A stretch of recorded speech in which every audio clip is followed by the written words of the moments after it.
Welcome back to Tech Talk Central, everyone. Hello. Today we're jumping into something lots of readers think about, Kobo Clara BW or Amazon Kindle Paperwhite.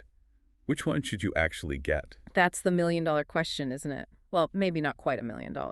I'm Sarah. And I'm Nathan. We've looked both, dug into the specs, read what users are saying. Right, we've done the homework so you don't have to. We want to really unpack what makes these two popular e-readers different and similar to help you figure out the best fit for your reading habits. Exactly. It's not just about features, it's about how you actually use the thing.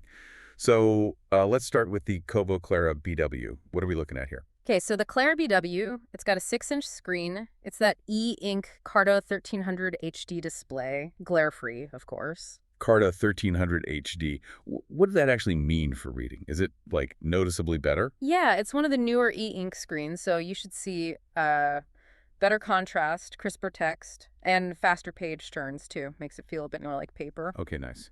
And it has Kobo's Comfort Light PRO. It does. And that's pretty cool because it's not just about brightness. You can adjust the color temperature. Ah, so warmer light at night, less blue light. Exactly. You can shift it from that brighter, bluer light for daytime to a warmer, sort of amber tone for evening reading. Easier on the eyes, supposedly helps with sleep. Plus, there's a dark mode. White text on black. Yep.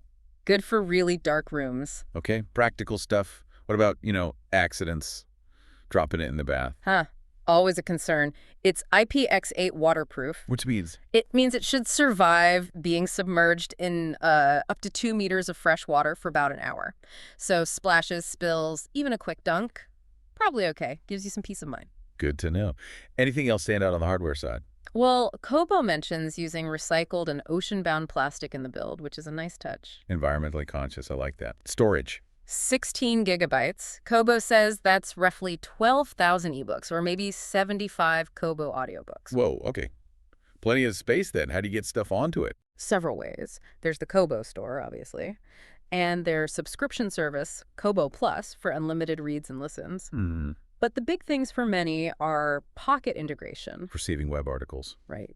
And overdrive support. That's the key one for borrowing library books directly on the device. That library access is a huge deal for a lot of people, I think. What's the battery life like?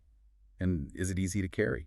Kobo just has weeks for battery. Reviews seem to back that up. People are generally happy with it.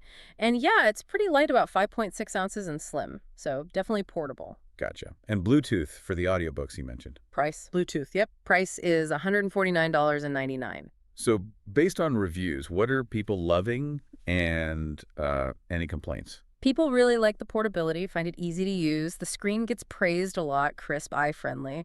And that overdrive integration and EPUB support are definite highlights compared to, well, you know who. The competition. Exactly. Downsides. Some mentions of possible dead pixels if you buy from third-party sellers. Maybe watch out for that. And the plastic back can feel a bit slippery, though a case solves that pretty easily. Okay, solid overview of the Kobo. Let's switch gears to the Amazon Kindle Paperwhite, the 12th Gen 2024 model. What's new? Right. The latest Paperwhite, first thing you notice is the screen size. It's bigger, 7 inches. Oh, interesting. An extra inch. Yep. Still glare-free e-ink, but Amazon calls it a next-generation Paperwhite display. They claim higher contrast and 25% faster page turns. Faster page turns are always good. Does it feel quicker? Reviews suggest it does feel pretty snappy. That higher contrast should make text look sharper, too. It also has the adjustable warm light, like the Kobo, white to amber. Also IPX8 waterproof, same level of protection there. Okay.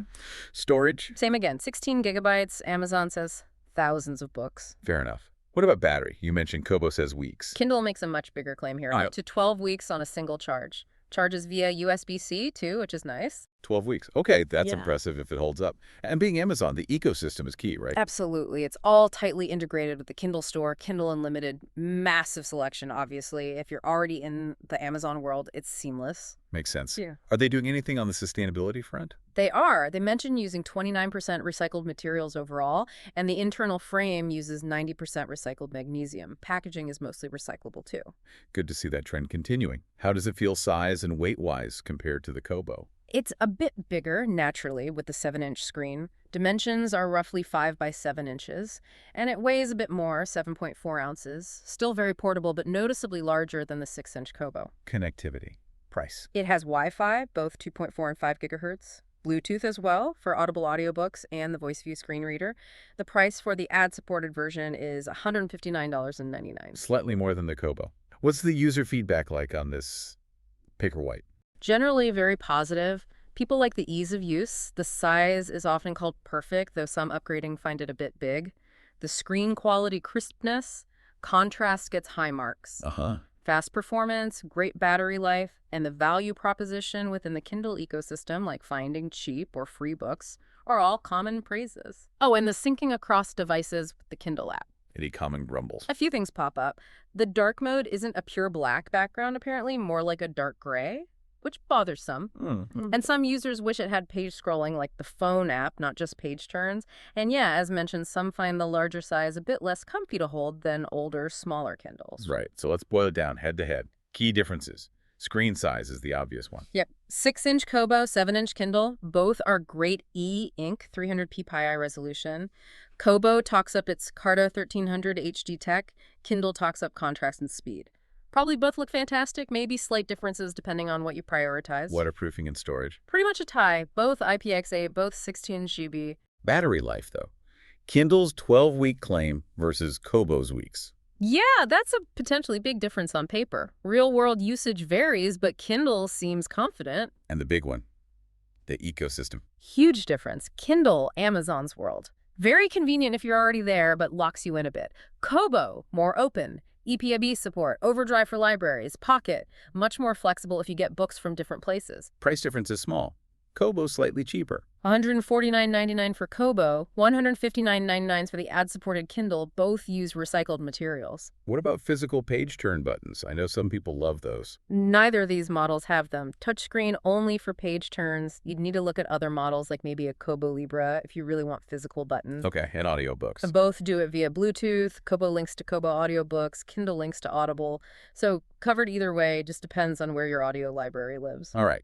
So wrapping it up, how does someone choose? What are the deciding factors? Well, I think if that slightly bigger 7-inch screen really appeals to you, and especially if that potential 12-week battery life sounds amazing, the Kindle Paperwhite is very compelling, particularly if you already buy most of your books from Amazon. Okay, and the Kobo? The Kobo Clara BW seems like the choice if you value openness. If you want to easily load EPB files from anywhere, if borrowing library books seamlessly via overdrive is important, or if you use Pocket a lot. Plus, it's slightly smaller, lighter, and a touch cheaper. And both have the adjustable warm light dark mode. The core reading experience should be great on either. Exactly. Both are excellent modern e-readers with features designed for comfortable reading day or night. It really comes down to screen size preference, battery needs, and how important that ecosystem openness is to you. Makes sense. A tough choice, but hopefully breaking it down like this helps you figure out which way to lean. Definitely. We hope this deep dive gave you a clearer picture of the Kobo Clara BW and the Kindle Paperwhite. To find the latest prices and maybe catch a deal, do check out the links we've put in the description below. And hey, if this comparison was useful for you, we'd love it if you'd subscribe to the channel Tech Talk Central for more tech breakdowns and insights. Thanks for joining us.